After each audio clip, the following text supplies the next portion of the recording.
In this video, we're going to learn about galvanic cells, which are also called electrochemical cells. So we're actually going to learn about the fundamentals of what makes up a common household battery. So before we begin, I just want you to take a look at this common household battery. Note that we have two chemicals here. We have carbon and zinc. Okay, we have a positive end, as you can see here, a positive end, a cathode, and we have a negative end in anode. Okay, so that's your common household battery. I just want you to bear in mind those few things moving forward, so we can come back and take a look at it once the lesson's done. I also want to remind you that this unit, remember, is all about electrochemical reactions in which one substance is giving up electrons. Okay, so that's the reducing agent is giving up electrons, and one substance is taking those electrons in the chemical reaction. So there's basically like a change, an exchange of electrons. Right? So if we think back to grade 10 and grade 11, single displacement reactions are always electrochemical reactions because you have basically an element which would have an oxidation number of 0, and it then forms a compound by kicking out another element, right? So once it forms a compound, its oxidation number is going to change, so therefore there's been some sort of exchange of electrons, right? So single displacement reactions, those are always electrochemical reactions. Whereas if you think about double displacement reactions, in double displacement reaction, the ions are just changing position, but their oxidation numbers are not changing. So double displacement reactions are not electrochemical reactions. All right? But the focus today is just that electrochemical reactions involve a movement of electrons from one thing to another. A movement of electrons from one substance to another. So keep that in mind as we move forward. So before learning about galvanic and voltaic cells, again, these are just words for electrochemical cells. We're going to take a look back at the reduction potentials here, right? We're going to look back at this diagram, and it says reduction potentials are essentially a way of measuring how much a substance wants to gain electrons. The more positive the E naught value, the more likely the substance will gain electrons. So as we can see here, if we look at the voltage associated with each of these reactions, we can see that the more positive it is, the stronger the oxidizing agent, so the more likely that substance is to gain electrons. Whereas over here, this is negative. Lithium ions are very, very weak oxidizing agents, so that forward reaction actually would require an input of energy to take place, right? Whereas this reaction right here definitely takes place very easily. This is something that is a little different than Gibbs free energy, right? Remember that if it's negative, Gibbs free energy is spontaneous, and if it's positive, Gibbs free energy is non-spontaneous. This over here right there is just the opposite, okay? All right, so this little circle there means that this is taking place at SATP, so 100 kilopascals and 25 degrees Celsius. It also means that the electrolyte solutions are all at 1 mole per liter, right? And that's actually written on the bottom right here. It means that this is taking place at SATP, and all the solutions here are 1 molar solutions. Because reduction potentials are referred to as half-cell potentials and cannot be determined in isolation, they must have a reference point. We talked about that last lesson. These are all like potential energy reactions, so we have to have a reference point, and remember we said that in the last lesson. Our reference point is the hydrogen half-cell. So this is our half-cell reference point right here. So we have H plus, 2H plus, aqueous plus 2 electrons, goes to form H2 gas. That is our reference point, and we assign that value 0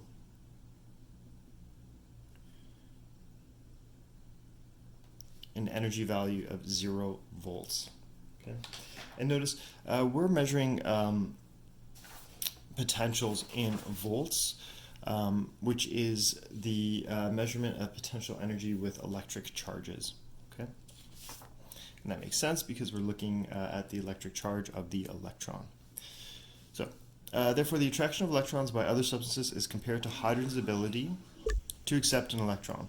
If an oxidizing agent is more likely to gain electrons, its E value will be positive, and we talked about that before.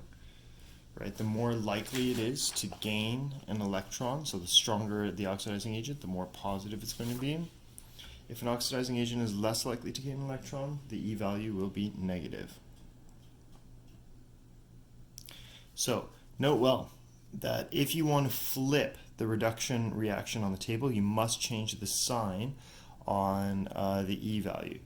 Okay, and multiplying the half reactions does not multiply the E value. Right? So, for example, if you had to multiply this reaction by 2 so that you could cancel these electrons, the voltage does not change. That voltage stays the same. What happens though is that you're just increasing the number of electrons that are being exchanged, but you're not changing the potential energy difference, right? So effectively you're changing the current but not the voltage.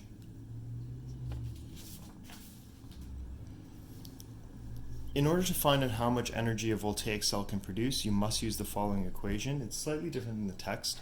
What we have here is the net energy of the cell is equal to the energy at the cathode plus the energy of the reaction at the anode. Okay, and I'm just going to put this over here in like a red box so that you guys can make sure to remember this. So if the E net is positive, then the reaction is spontaneous. So if you have a positive voltage, right, so I'm going to write that there. If you have a positive voltage, that's the voltage produced by the cell, and by the electrochemical cell, and the reaction is spontaneous, so that's how much voltage you get out of that cell. The positive amount is the amount of voltage available to do useful work. If the E net is negative, then the reaction is non-spontaneous, and energy must be inputted into the cell to cause the reaction to take place.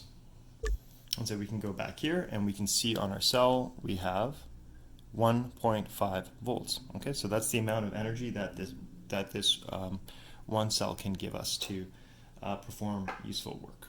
Okay, all right, let's flip the page. As we're learning about galvanic voltaic cells or electrochemical cells, we're just going to learn about two specific types, two basic types of galvanic cells, and that's the salt bridge galvanic cell and porous cup galvanic cell. So through oxidation reduction, we can generate a flow of electrons from one substance to another based on each substance's attraction to its electrons. The electrochemical cell is called either a galvanic or voltaic cell, and the two types are listed below. So we're just going to take a look at these ones. In this case, you have a solution on the outside. You have a solution inside this cup, okay? And this cup is porous, which means it has holes in it, and ions can flow in and out of these pores. Okay. In this case right here, you have a beaker full of one solution, a beaker full of separate solutions. So these two solutions are separated, and then there is what's called like a glass U-tube. Okay, or glass. This is called a glass salt bridge. Okay, so. And it's got little cotton plugs at the bottom so that the fluid doesn't leave it. But basically what this allows, it's a bridge because ions can flow through the plugs, through the cotton plugs, up through the salt solution and into the other beaker, and ions can flow the other way as well. Okay, so that's just, it's basically a pathway of solution, all right, that ions can flow through. Okay. Each beaker is listed as half a cell, and the half cells are connected by a salt bridge through which the ions can pass. Same thing here, there's a solution on the outside here, there's a solution inside the cup, and instead of the ions going through a salt bridge, the ions are going through the pores of the porous cup. Okay. Since a salt bridge galvanic cell is the easiest to visualize, we will use this to explain and teach the concept of a galvanic cell. So here is your basic galvanic cell. We're going to go more into depth on the next page as to what all these different parts are and what's happening. But what I will say right here is note that, let's move on, note that each half cell contains an electrode. So take a look here, we have a zinc electrode, right, in this half cell, and in this half cell we have a copper electrode, and there is an electrolyte solution, right? So electrolyte solution just means a solution that can conduct electricity.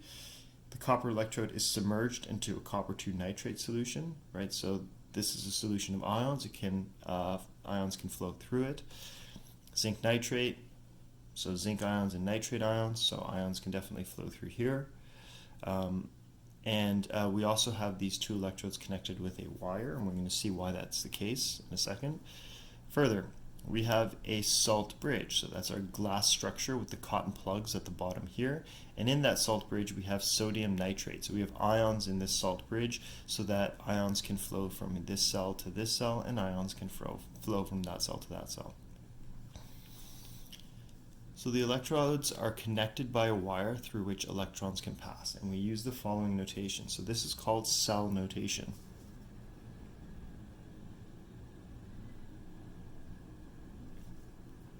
So I have my copper electrode, so I write copper solid is submerged in a copper nitrate solution, which is physically separated. Okay, this half cell is physically separated from the other half cell, and we just do the mirror image on the other side. The solution here, zinc nitrate, solution, submerged in, or rather there's a zinc electrode submerged in that solution. Alternatively, you can just look at the ions that are the important ions that are present here, right? And so you might often see it listed as CuS, Cu solid, copper 2 ions. Okay, that's a Cu. Okay, the zinc ions are important, so we just write those, and zinc solid. So as you can see, we can abbreviate this. We don't include the nitrates because they are spectators, and we also don't include the sodium nitrate, the species that's in the salt bridge, because that's not participating in any of the reactions. That is just gives an electrolyte solution that ions can flow through. Okay, so that takes us to the cathode, the definition of the cathode. So cathode is where reduction takes place. Okay, so cathode is where a species is gaining electrons. Okay, and that's your strongest oxidizing agent is going to be at the cathode. Your anode is where oxidation takes place. And that's where you have the strongest reducing agent. So when the work was being done initially on these cells, a couple of hundred years ago in fact, we have arbitrarily assigned that the cathode is positive and the anode is negative. Don't really read too much into that. These are just basically a convention that the cathode is positive, anode is negative. Again, you can remember that because there's like a T in cathode, so it looks like positive, right? And anode is obviously the opposite, so it's negative. So just assign the positive to cathode, negative to anode, and don't read too much into the positive and negative because they don't really have any sort of physical meaning. It was a convention that was being followed at the time. A mnemonic device that can help is an ox ate a red cat. Okay, so the way that helps is anode is oxidation, so oxidation takes place at the anode, and cathode is reduction. Okay, so that's where the electrons are gained. So it may seem like a lot of information initially, and you may be quite confused right now and not have a good understanding of what's going on. But what we're going to do now is we're going to move into looking at this example in more detail, and that will help you perhaps understand how these cells are working. Okay, so let's flip the page. So I'm going to zoom out here so you can see the entire example, so hold on. Okay, so this is just an enlarged diagram of the previous cell.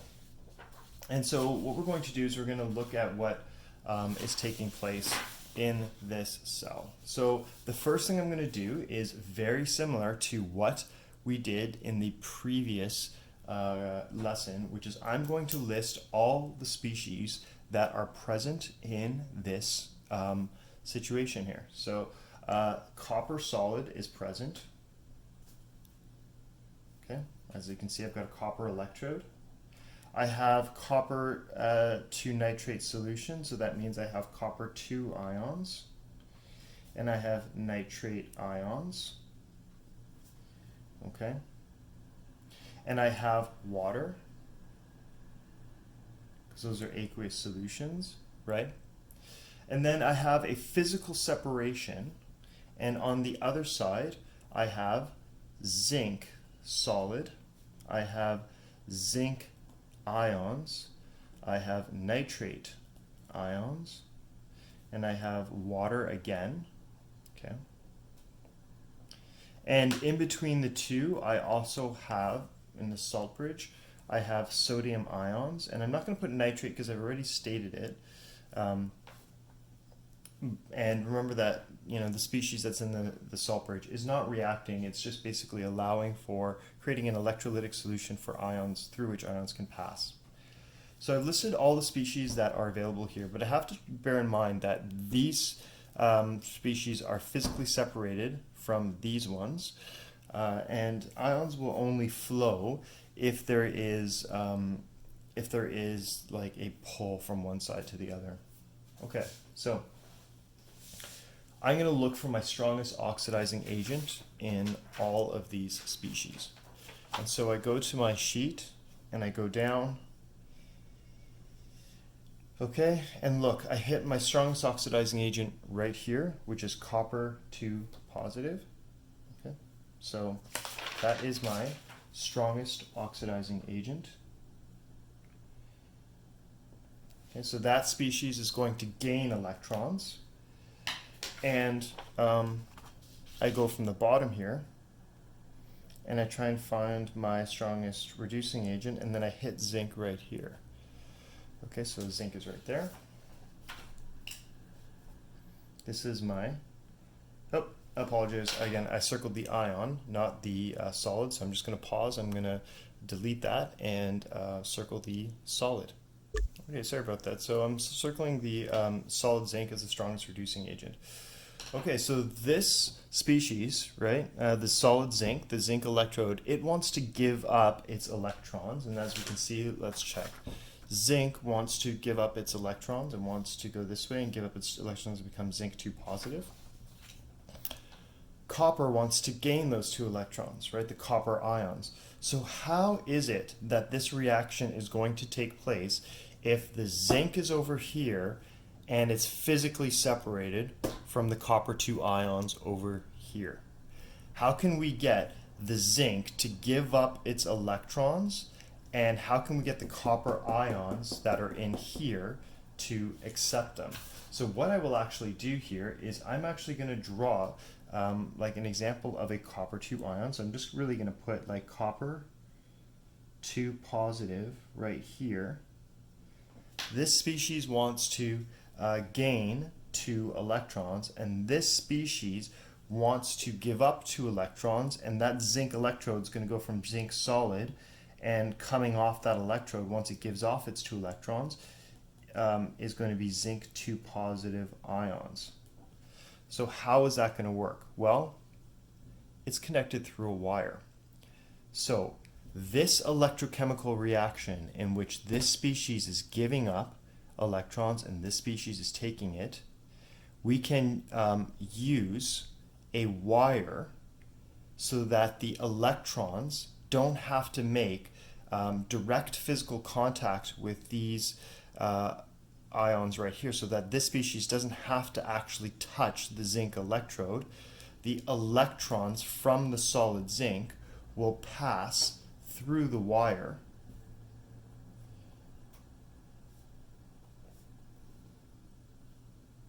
into the copper electrode, right? And then the copper electrode is going to have some extra electrons on the surface because it's gaining those electrons from the copper electrode. And what will happen is these ions, which are surrounding the electrode, they're in the solution, so they're constantly touching that electrode. They are going to touch the electrode, gain those 2 electrons, and then they're going to come off as copper solid, right? They're going to make more copper solid. But if they're making more copper solid, that means that we're actually making solid copper on the electrode. So literally, solid copper metal will start to form on this copper electrode. And what's going to happen here is, as the solid zinc electrode is giving up its electrons and becoming zinc ions, becoming solution, this is actually going to slowly dissolve or corrode over time, right? Because the solid is becoming ions in the solution. Again, the electrons are passing from here to here, and we got copper solid. So we actually have an electrochemical reaction where the electrons from one species are moving to another species, and we're doing this through a wire. And then as the electrons are moving, we can put, say, something like a radio or a flashlight or something, so that when these electrons move through, they can give their potential energy to the load here, whether that is, like, again, a radio, a flashlight, whatever it is that has a battery in it or has a cell in it. and the potential energy is given, and the electric device can work, right? So that is how we get electricity to flow. So we use chemistry to produce a electrical current as the electrons move from one species to another. So that's the basic idea of an electrochemical cell. So what I'm going to do is I'm going to label all these things. So I've shown you here what the essential reaction is going to be. And so what I'm going to do is, beside the zinc electrode, I am going to write that my solid zinc is becoming zinc 2 positive aqueous, and it's giving up 2 electrons. And at the copper electrode, nothing is happening to this electrode here, right? It's just acting as a surface on which electrons can be picked up by the solution, right? So this copper electrode, that's not, it's not reacting itself. It's just giving a surface for the electrons to go on so that the copper 2 ions can pick them up and form copper solid. So this is the reaction that's happening here.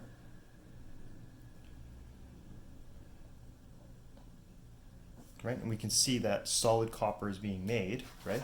And I saw that reaction when I found it over here. Look, copper 2 plus 2 electrons becomes solid copper. So solid copper is being made on this electrode, right? And as we can see here, we go backwards as more zinc ions are being made there, right?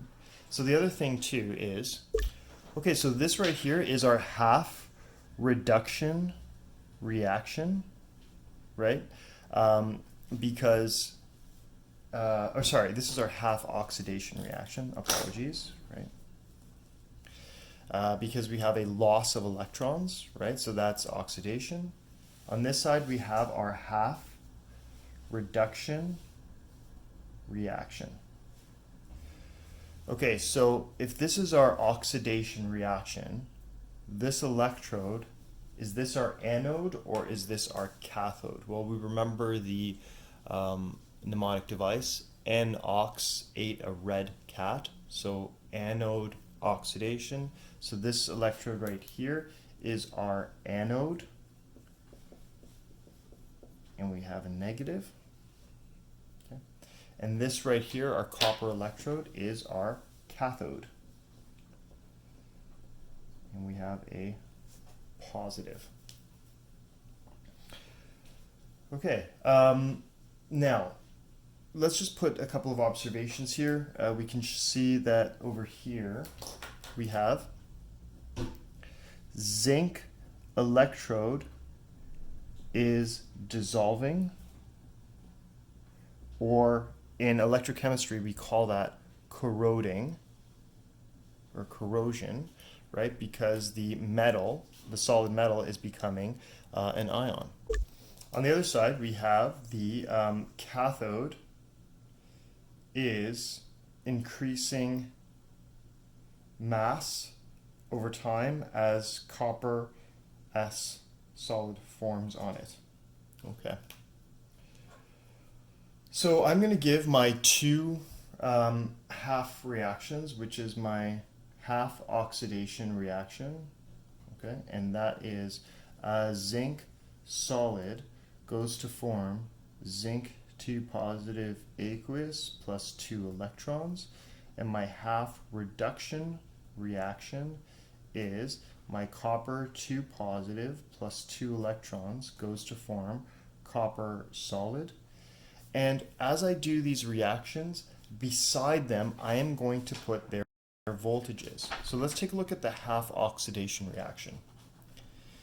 If I went up here, you might think that that voltage is negative 0.76. However, we are going backwards. So that goes from a negative to a positive because this reaction is going backwards.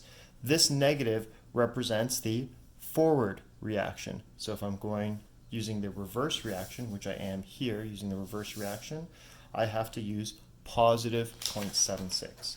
So positive 0.76 volts. And then I look at my copper 2 positive, which is over here, gaining 2 electrons and becoming copper solid. That has a 0.34. That's a forward reaction, so I keep that as positive. So positive 0.34 volts. Now I'm going to add up these two reactions, and look, I don't need to multiply any of these by any sort of number because the electrons will cancel, right? And so my E net, my net voltage on this cell is 1.10 volts, right? So these electrons can provide 1.10 volts of energy to a load that's placed in between here. Okay, so as you can see here, if you remember from grade 9, this isn't a great example because there's no load here. So this would actually be considered like a short circuit, right? The wire would become a load, and that wire would actually get super hot because all this voltage, right, is being lost over the course of this wire. So that wire would, all the energy here gets transferred to heat in that wire. So that's why when we connect our batteries, we have some sort of some sort of load in between. Okay, and then I look at my overall reaction. So my overall reaction in this cell is zinc solid, I forgot the aqueous here, plus copper 2 positive aqueous goes to form zinc 2 positive aqueous plus copper solid. So this reaction will keep going over time, right? And it'll keep going until a couple of things. Until you have no more solid zinc electrode, right? So this cell will cease to produce electricity or an electric current once you've used up one of the reagents, like solid zinc. So if this electrode gets used up, we don't have anything to give up electrons, so electricity stops flowing. Same thing over here. If this solution, if the copper ions in the solution get used up, then the reaction has to stop as well. So ultimately, like for example, in these batteries that you use in the common household battery, one of these two chemical species will eventually get used up and electricity cannot flow anymore. And so as you can see here, we had two species. We had zinc and copper 2 positive ions in this battery right here, the species that we are using are copper and zinc, right? So it's a reaction between copper and, or sorry, not copper, I apologize, a reaction between carbon and zinc to do the same thing. Now, obviously, there are no tiny little beakers and salt bridges inside this cell, but the principles are exactly the same, right? And the wire would be, once you put this into a, into say like, I'll use a flashlight for example. Remember, you have to put them in the correct direction, and there's a little piece of metal where you put the battery here, and then that completes the circuit, and the light bulb, the wires will flow to the light bulb and back, okay? Okay, so a couple of other things here.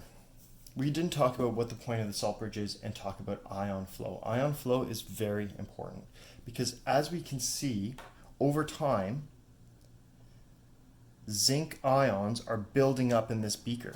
So if this beaker is building up ions, right, and there is some nitrate in here as well from the solution, but we're forming more zinc ions over time. So this beaker theoretically should become more positive over time. And if this beaker is becoming more positive over time, well, electrons aren't going to leave because electrons are negative and they're going to be attracted to the species in this beaker.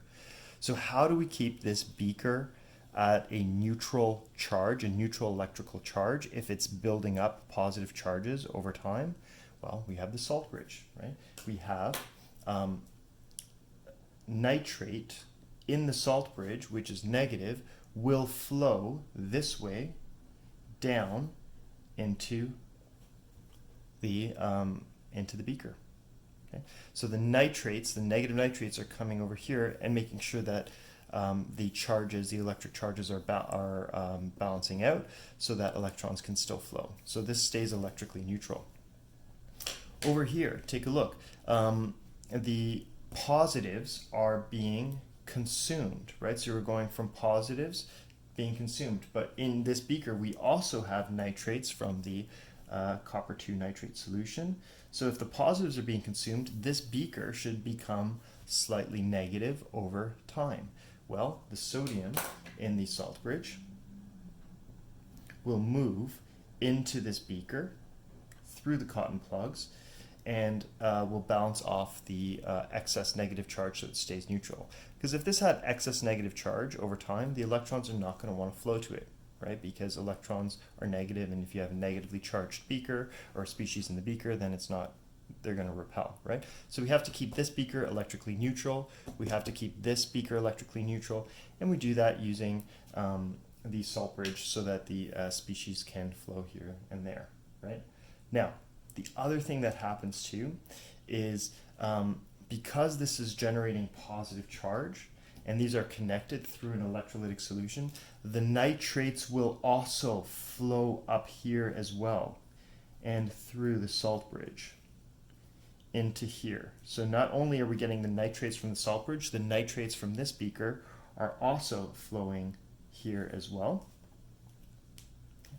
And furthermore, the positives from this beaker that are forming here will also move up and cross the salt bridge into this beaker as well. So you will actually end up having zinc ions in this beaker as well.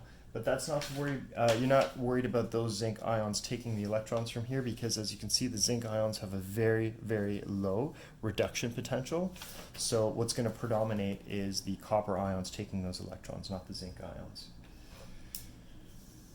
Okay, so your observations. So we look at physical observations. That's often one of the questions. What's going to happen over time? Well, your solid zinc electrode will dissolve or corrode. Okay. Cu solid will form on, so that's this is at your anode. Your anode is going to corrode. Will form on the cathode. All right. And then these Cu2 positive species will get used up. But these Cu2 positive ions, they have a blue color. As these ions get used up, the blue color will disappear. So these get used up. Okay, so the solution around the cathode will go from blue to colorless. All right.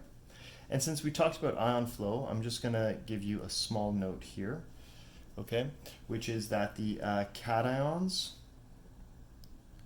flow, so the positives, right, they flow towards the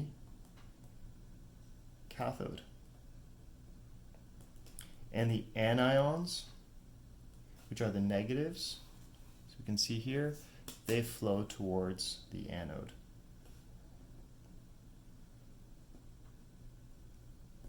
Okay.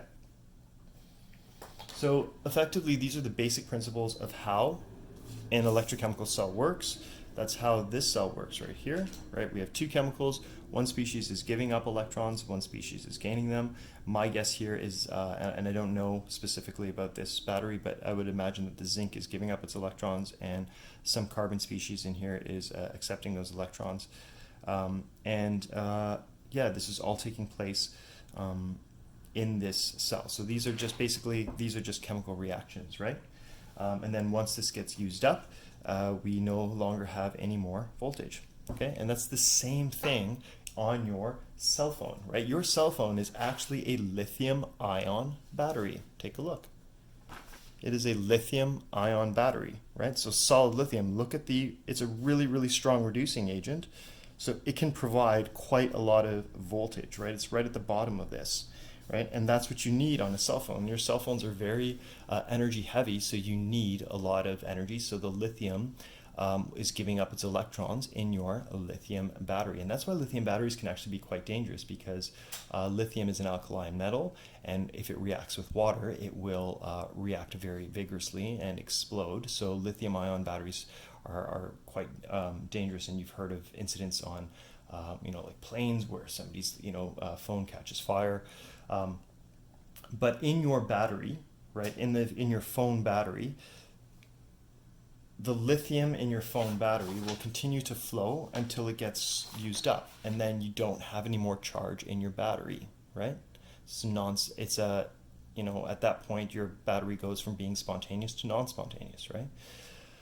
So what happens is you have to apply electricity to your battery to actually reverse this entire process and go from lithium ions, because they've given up all the lithium, solid lithium has given up all its it's become ions, to reverse it and become solid lithium again, so you can, and that's just charging the battery, right? Okay, great. Thanks for watching, and take a look at the homework. In the homework, you are going to do an example of a porous cup and also of a salt bridge cell. Thanks for watching.